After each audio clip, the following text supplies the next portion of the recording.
Hello, my name is Utkarika Sharma and I'm a Christian. I believe in Jesus and I make videos about him. And today I want to give you an example and then talk about what God taught me through that. So, few days ago, which is my general line. So, few weeks ago actually, I was having uh, normally as well. I have sambar and then rice with it, rice and sambar. And of course, sambar is something that both Indians and foreigners know, and it's such a flavorful, delicious meal. I mean, food item. And I was having it with plain rice, and it was just actually I was having. Normally I have that, but that day I was having um, sambar, rice, and chapati. Three things I had. So I had a bit of it with rice, and then I had a bit of it with chapati. And then few days later, I had it with like in the same place that I was eating biryani in. There also I had sambar. So why not take that? And the plate was like I didn't have any bowls, so it was everything was mixed. And so I basically had biryani with sambar. Thing is, when I had it with rice, the flavor of the sambar was just popping out, and I was really enjoying it. But then I had it with roti or chapati, and then it was a bit like, I mean, sambar kind of lost its taste there. I was distracted by the taste of roti. Then with biryani, it was even worse. Now, some people might say they have sambar with biryani. I won't disagree with that. It's just for me, when I had it with that, biryani is also another beautifully flavorful dish. And then sambar. And those two tastes were fighting there. And I was just trying, I mean, I couldn't I enjoyed both, but still it was mixed up, and I think I would have enjoyed it better separately. So that's it, Indian dishes. And it reminded me of how, or I would say God reminded me through that, of the simplicity of Jesus. I mean, the simplicity of the gospel, the simplicity that we need to have. So when I am coming to God and I am trying to enjoy God, which is which is the source of our joy, who is our source of joy. He is my source of joy, but then I go to YouTube for my not denying entertainment and music and all of that, but just if he is all that is also my source of taste taste, like for enjoyment and everything. The taste these two tastes kind of fight. What is my focus? If my focus is something else, and I'm not saying, and those other things other than rice, plain rice, which is just it doesn't have a lot of flavor in and itself, so it lets the sambar kind of shine. So that's how life should be for us, and just simple, just our focus only on the what matters, as in God. So I'm not saying that we should not have education, we should not have jobs, that we should not have money or appearance or being stylish or children or marriage or businesses, whatever that people have, that we should not have it. I'm just saying that we should not have it in a way that it's distracting us from God, that we are trying to find our satisfaction in that rather than in God. There, those things do bring satisfaction, but they have their own limit. uh, when we don't have God, we go to those things for satisfaction, and it will fail us. It will not be enough. It will never be enough. We have, we have all of this delicious food, and then we have the bread of life, right? All of these things can be flavorful, but they will not satisfy our soul. Only the bread of life can satisfy our soul. I'm going from sambar to biryani to what else, but this is how it is. That only that can this a plate of biryani will make me really happy. It will satisfy my stomach, it will satisfy my mouth, everything, but it will not satisfy my heart. Only God can satisfy my heart. And books, they can give me knowledge, they can give me great help, They can even give me a lot of enjoyment, but it's not a knowledge that will save my life. It will not. It will help immensely in my life, but it won't save me. It won't save my soul the way the Bible will save my soul. So when I come to God, I want to focus on Him, and rather than other things fighting with that. And this, because this is how it's supposed to be. When you are having something so flavorful, you should have it with something complementary, something plain, so that you can enjoy that properly. All of these things are meant to be complementary and not to fight with our heart, in our heart, with God. And God, in His greatness, He deserves that He should not fight for our attention, our that rightful place in our heart, that that He should not fight with education for that throne in our heart, and with a spouse, or with the job we have, and anything else. It's an attitude that I want to have. It is also something very um, freeing, that I don't really need all of those other things to for my soul to be satisfied. God is enough. So that's there. And then it's also the only way for life, because we will only be able to enjoy those things, be it education, be it anything, when we are fulfilled truly in God.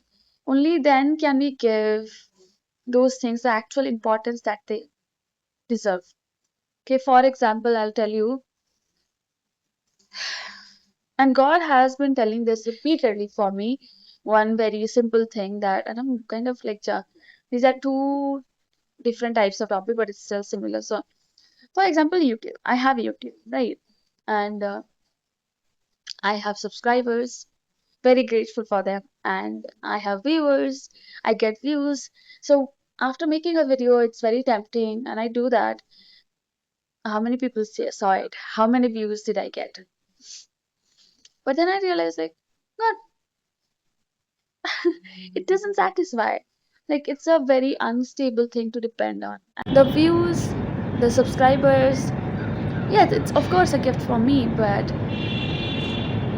it's actually for them. What I'm doing, if it's a video is receiving 1,000 views, 1,000 views, that means 1,000 people are seeing this, and they are receiving what I am giving through this, what God is speaking. So it's for them. It's not, wow, one big board flew away by this. Okay, so it's for them, it's for you, and not for me. And for me, I mean, I don't know, I cannot look to this for satisfaction, for fulfillment. For my heart, only God is there, right? And only God is enough, and only God can satisfy. And then another aspect of it is, when I approach to people, when I reach out to people, God is the sambar or the biryani. Everything else has to just stand on the side. Should be not absent, but should not be the focus. Should have its proper place. For a long time after I became a Christian, I shared the gospel with people, and they did not believe, and they pointed out this and this and this is wrong, and so many things. And for a long time, I thought that, do I not speak well? Do I not? Am I like missing something? Should I add something to it? Should I sound a bit smarter when I say it? But then one day God gave me this clarity, and it's so easy to lose that clarity. I myself was a Hindu one day, and I heard the gospel, and I believed, and it changed my life, and it saved my life. But there are people who will have miracles, like blind people seeing in front of them, a paralyzed person walking in front of them, but it will still not be enough for them. They will still find the gospel offensive. They will still somehow find it as, oh, you are just trying to change religion, you are just doing conversion. And so I used to think that, no, maybe I'm not intellectual enough for this. Maybe I should sound a bit smarter, but no, that's the simplicity of the gospel. Because one person I know who believed. I'm not sure, but she told me she believed. And for a long time, I also saw her pursuing Jesus. That no, she kind of changed a bit. So I'm assuming that she believed. And even if she did not, I believed. And all she heard from me and all I heard from her is that is the gospel. That's it. That Jesus was crucified for me, punished on the cross from God. He bore the wrath of God, all the condemnation for my sins, and he died and he rose again from the dead. So that now, when I repent of my sins and I believe in him, I will be forgiven. I will be born again. Like that's the gospel. That's it's as simple as that. And I heard that I believed. They are human beings just like me. Then why won't that be enough for them? And and it's not to question them, rather to free us from the burden that we don't need to be smart enough or educated enough or successful enough or pretty enough to share the gospel and to have people believe in it. And then people started questioning me. What about you? You started believing in Jesus and um, you finished your education. People asked me, why don't you have a job yet? And I had my own confusions because of which I was taking more time that needed. But and at the same time, unfortunately, I lost a massive amount of weight for different reasons.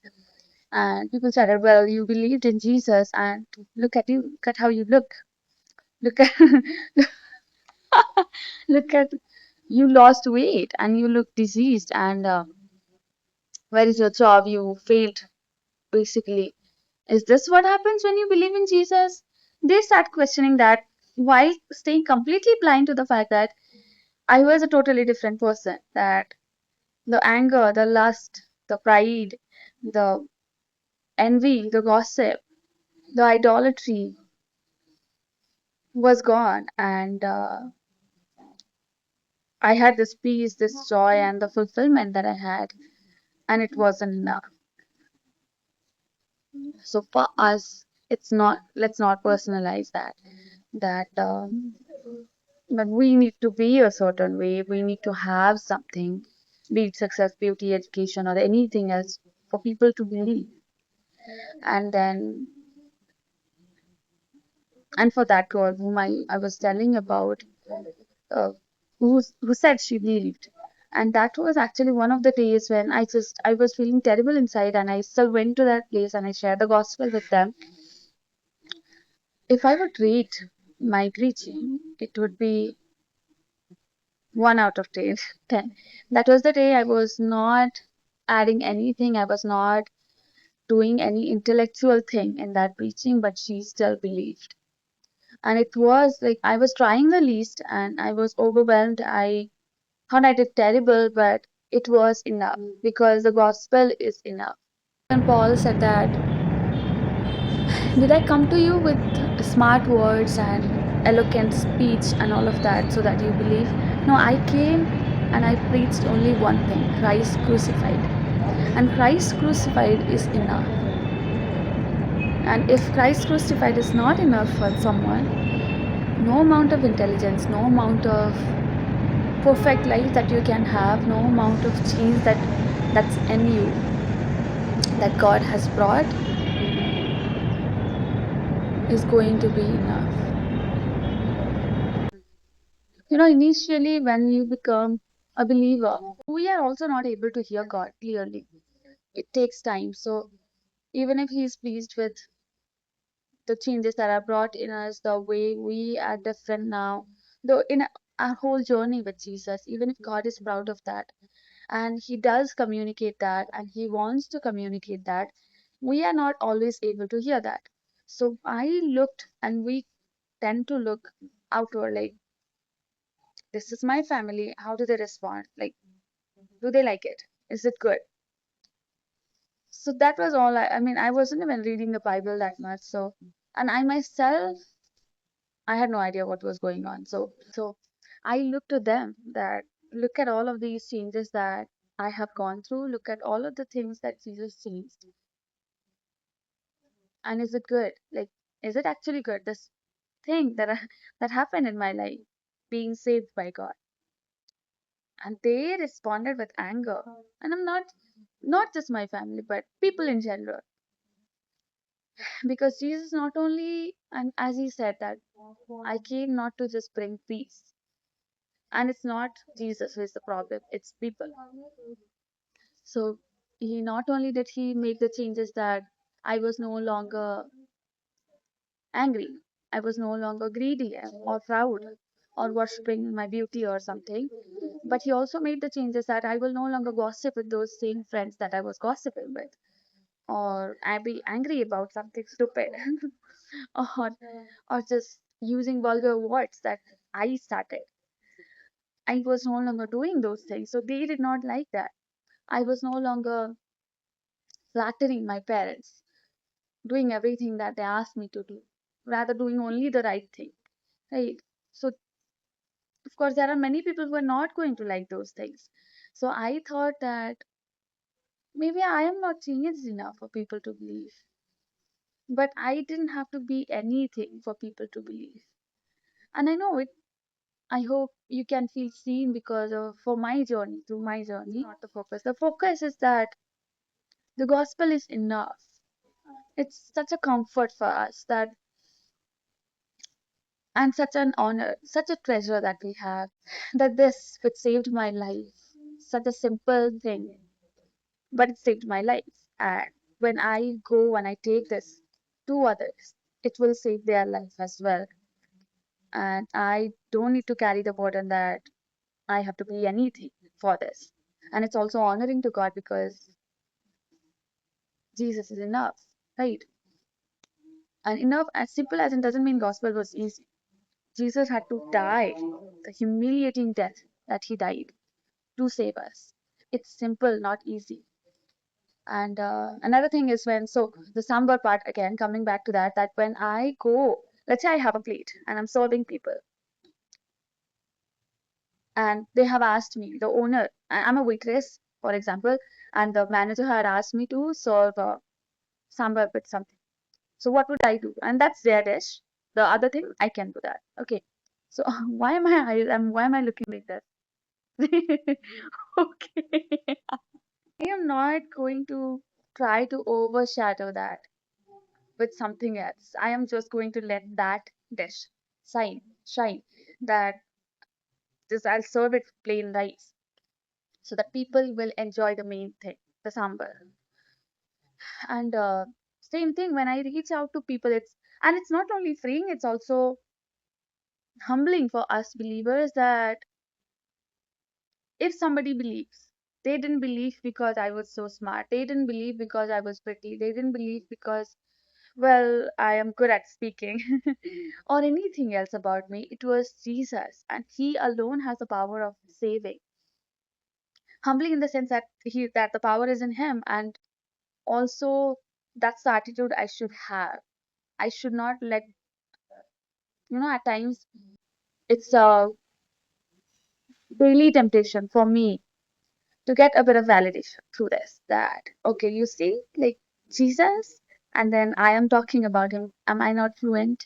Am I not eloquent or smart? To not let that also be a thing, that it's it's Christ crucified. We are giving that, we are taking that to people rather than look at me, am I smart enough? Getting approval or anything. And there are many nuances to it. It will help in life as well, in our everyday, every moment. What is the point of everything? Christ crucified is the point of everything. I am going about my day. What is the point of my day? What is the point of my life? Am I here to be successful? Am I here to be happy? Am I here to be intelligent? All of those things are necessary. All of those things are important and have their beautiful place, where the point is Jesus. And only when He is the point, everything else will settle down in its own proper place. And also to honor Him as He is, everything else should be in their own place, so that He will remain the center, the focus of everything. Christ crucified. And it's also freeing for me in the sense that I am someone who chronically struggles with perfectionism. And I make a video, I say something, I share something, and it doesn't feel enough. That did I? Maybe I should have added this. Maybe I should have said this, shared it like that with this example, that example, and that information that I know. It wasn't good enough. So even if I didn't, even if it wasn't smart enough, even if I made terrible mistakes, as long as I kept the truth of the gospel, it will be enough. God is there with everyone. He will reveal that to them what is needed. Of course, not that we should be irresponsible and just lazy and just tell the gospel and then add no effort, no creativity, nothing. No, that has its own role that is important, and we should be doing that as a complementary thing, not as the main thing. Because even when we do put those things, put our faith in those things, because in the Bible it says that we should not put our faith in man's wisdom rather than in God's wisdom. Right.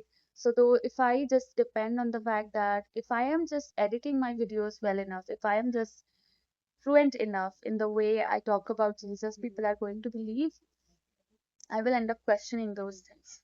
One, it's disrespectful to God when I do that. Two, it's confusing because you won't know what is the problem. Three, it's not fair to those things in and itself because they don't have that power to do that. My fluency, my education, my intelligence, even my experience does not have the power to save anyone, to make anyone believe. Only Jesus, only His Spirit, only the gospel has the power to do anything in a person's soul. So I will not give that thing that much credit, nor will I give put that much burden on that thing, nor will I distract myself with that.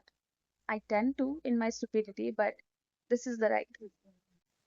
And He keeps me humble, responsible, comforted, free, focused, tells me what is the point, what is the purpose, keeps me on the right direction, everything, everything I need. Right. I hope this video blesses you. And if there is anything else that you learned, what God taught you, or anything you want to add to this, please share that with me in the comment. So thank you for watching and keep watching to know more about Jesus.